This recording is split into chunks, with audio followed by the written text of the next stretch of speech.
ঢাকা ১৬ আসন থেকে নির্বাচনে দাঁড়িয়েছেন খেলা থেকে রাজনীতিতে নাম লেখানো আমিনুল হক। সাফজয়ী এই সাবেক ফুটবলার মনোনয়ন পেয়েছেন বিএনপি থেকে। তিনি ঢাকা মহানগর উত্তর বিএনপির আহ্বায়ক। হলফনামায় তার নামে থাকা ৩৬টি মামলার কথা উল্লেখ করেছেন তিনি। ২০২৪-২৫ সালে এসে যার সবগুলো থেকেই তাকে খালাস দেওয়া হয়েছে। নিজ উৎস থেকে ভোটে ৩৯ লাখ টাকা খরচ করবেন বলে ঘোষণা দিয়েছেন। হলফনামা অনুযায়ী এই প্রার্থীর বার্ষিক আয় প্রায় ৩০ লাখের মতো। ব্যবসা থেকে স্ত্রীর বার্ষিক আয় ১০ লাখ টাকা আর মেয়ের ১০ লাখেরও কিছু বেশি। স্ত্রী মেয়েসহ বাংলাদেশ জাতীয় ফুটবল দলের সাবেক অধিনায়কের প্রায় ৮ কোটি টাকার অস্থাবর সম্পদ রয়েছে।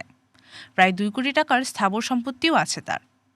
স্থাবর অস্থাবর মিলিয়ে এই প্রার্থীর সম্পদের অর্জনকালীন মূল্য ৩ কোটি টাকার উপরে, কিন্তু আয়কর রিটার্নে সম্পদের পরিমাণ বলেছেন ২.৫ কোটির মতো। হলফনামায় প্রায় ১,৩৫,০০,০০০ টাকার ঋণের কথাও বলেছেন বিএনপির এই প্রার্থী। আর তার মেয়ের আছে প্রায় ৩৪ লাখ টাকার ঋণ।